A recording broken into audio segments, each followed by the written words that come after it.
sistemas de permisiones que si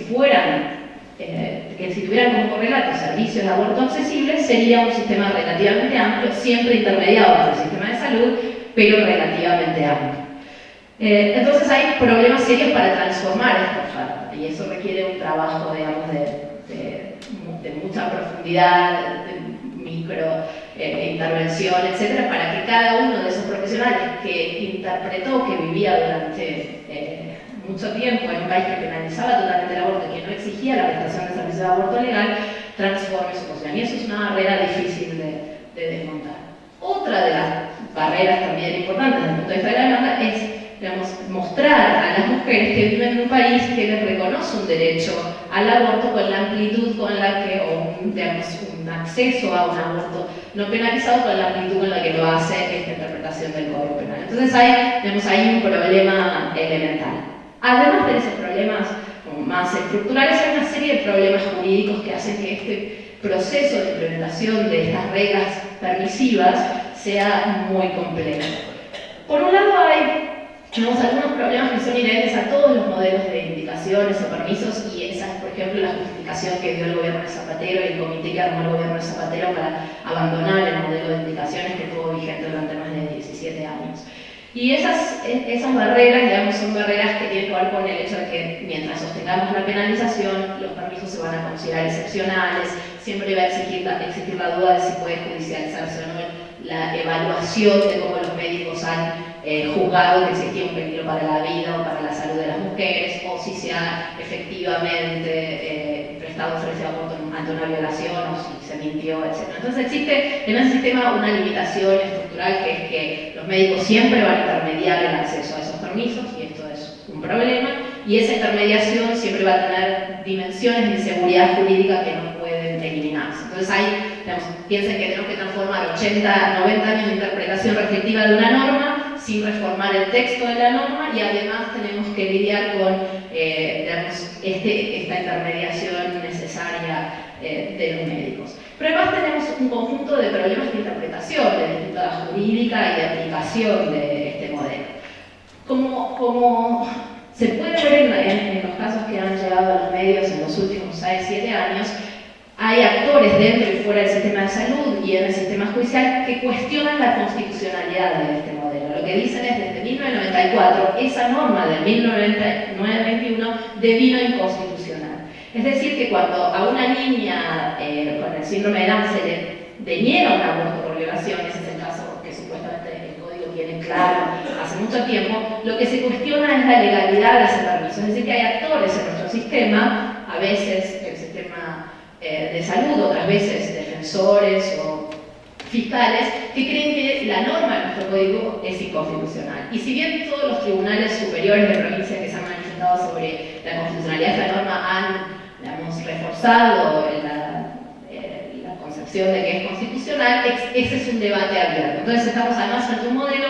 que algunos actores cuestionan como legal, como constitucional. Además, otros interpretan restrictivamente los permisos, y entonces, digamos, está toda esta discusión sobre si una niña que no tiene una discapacidad mental puede o no abortar, y entonces hay casos de restricciones. Un ejemplo de ese caso es, por ejemplo, el de Misiones de estos días. Ese caso se dio en Chubut el año pasado, y por primera vez, luego de 2 instancias judiciales que denegaron el aborto, Suprema de la provincia de Chubut consideró que el permiso para abortar en caso de violación era un permiso para toda mujer. Entonces, lo que vemos también ahí es disputas respecto a esta interpretación. La provincia de Santa Fe sancionó una guía de regulación del tema donde se aclara que la violación de toda mujer es la que permite el aborto. Entonces hay, digamos, todas estas variaciones. Luego, si uno mira las regulaciones que existen en las provincias donde existen, hay mucha diversidad entre las formas en las que se regula el acceso o la aplicación de las causales. Y además hay dilaciones y fragmentaciones en los trámites respecto de si, digamos, hay que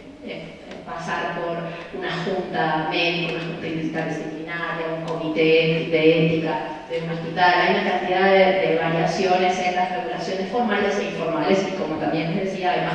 hay 20 provincias que no tienen ninguna regulación, con lo cual tenemos espacios de liberalización a partir de regulaciones, de iniciativas de política pública como las que se están dando en Chubut y en Santa Fe, que están trabajando en algunos hospitales para que se ofrezcan los servicios, es decir, que una mujer violada que no tiene un síndrome de Down, una discapacidad mental, podría ir a estas provincias, a algunos hospitales públicos y recibir el servicio de aborto. Lo mismo podría pasar en algunas otras provincias donde hay profesionales y hospitales públicos que prestan el servicio interpretando la legalidad y el deber de ofrecer los abortos que están permitidos en el Código Penal. Entonces tenemos estas variaciones y tenemos dos agendas de discusión y de trabajo y de movilización. La agenda de la reforma legal, que es la que les comentaba, está abierta en el Congreso de la Nación, y la agenda del cumplimiento, digamos, a nivel institucional o individual de este modelo liberal de regulación del aborto que resulta que tenemos hace casi 90 años. Y esta es una agenda de trabajo que me parece que es importante reconocer y tener presente a la hora de tomar nuestras posiciones respecto del aborto. Cuando decimos que estamos a favor o en contra del aborto, tendríamos que especificar un poco más, por ejemplo, si estamos a favor de declarar la inconstitucionalidad del modelo de regulación que tenemos, es decir, eliminar los permisos para abortar en el caso de peligro para la vida, la salud o en el caso de violación. Es decir, si vamos a defender, promover, hacer exactamente eso que declaró inconstitucional la Corte Constitucional colombiana o que propuso Pinochet en 1989 para eliminar las causales de no penalización, o si vamos a volver a la España franquista. Pero tenemos que ser claros respecto de que lo que nos oponemos es a la legislación vigente en el país de 1921. Si nos oponemos a algo más, tenemos que, digamos, articular la idea de la inconstitucionalidad de esa legislación y tenemos que dar razones respecto de por qué nuestra Constitución vigente es compatible con un modelo de penalización total del aborto. Digamos, y esa, me parece, cuando algún actor público, político, dice que está en contra del aborto, debe hacer, digamos, cuanto menos debe explicar por qué nuestra Constitución, por ejemplo, exige derogar por no aplicar o incumplir con la oferta de servicios de aborto cuando hoy está permitido en este artículo 86. Si uno está en contra, pero no está en contra de la constitucionalidad del modelo vigente, entonces debería explicar qué es lo que está haciendo.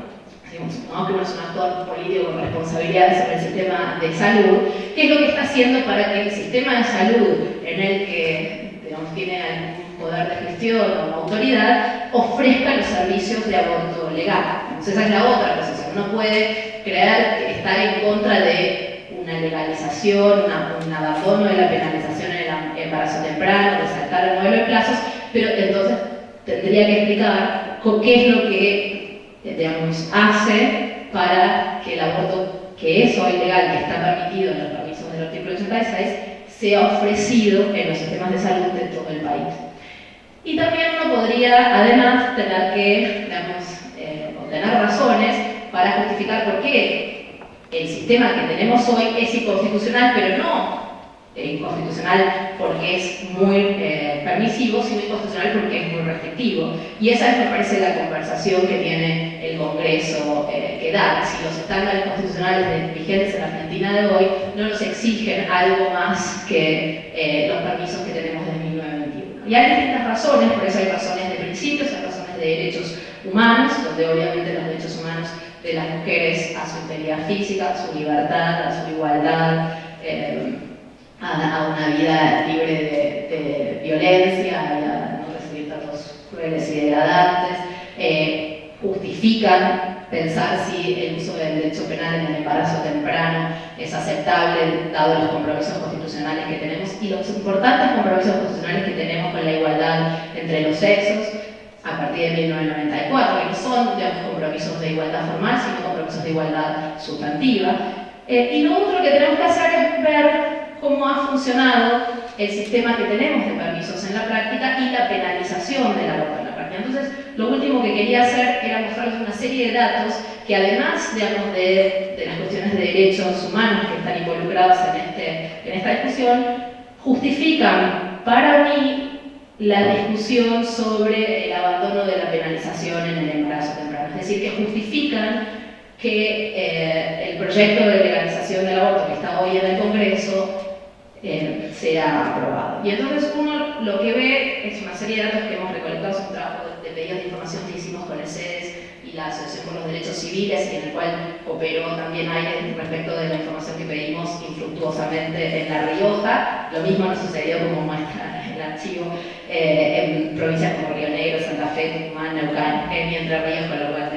no son una excepción. Pero lo que hicimos fue recolectar una cantidad de datos sobre la penalización del aborto y sobre el acceso a los permisos. Y lo primero que, digamos, uno sabe es que el sistema de penalización que tenemos lo que hace es que fuerza a las mujeres a la maternidad, es decir, una cantidad de mujeres que hubieran abortado si fuera legal y no lo hacen, que fuerza una cantidad de mujeres al aborto clandestino, que en algunos casos culmina, desafortunadamente, cobrándose la vida de mujeres, de esos números de mujeres que ingresan como los registros de muerte materna por complicaciones de aborto, que son una cifra, digamos, altísima para nuestro país, y que se cobran más o menos la vida de 70 a 74 mujeres, va variando por año en los últimos años, y que si uno hace la cuenta de 1983 y 2008, como nos tomamos el trabajo de hacer, son un total de 2.578 mujeres que no hubieran muerto si hubieran vivido en un país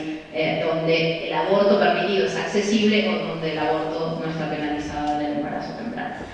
Y además lo que hicimos fue buscar datos respecto de las denuncias de mujeres por el delito de aborto, porque uno de los problemas de este sistema es que convive con una alta tolerancia a un delito que se sabe cometido, digamos, reiteradamente. Las cifras del aborto clandestino más o menos registran estimaciones que van desde 350.000, las versiones más conservadoras, a 500.000 de mujeres por año que incumple, digamos, esta prohibición. Y lo que sabemos es que en algunas jurisdicciones donde conseguimos datos hay denuncias de mujeres, es decir, que el sistema penal recibe denuncias de mujeres por el delito de aborto. Por ejemplo, para el año 2010 había 89 mujeres denunciadas en la ciudad de Buenos Aires por el aborto propio.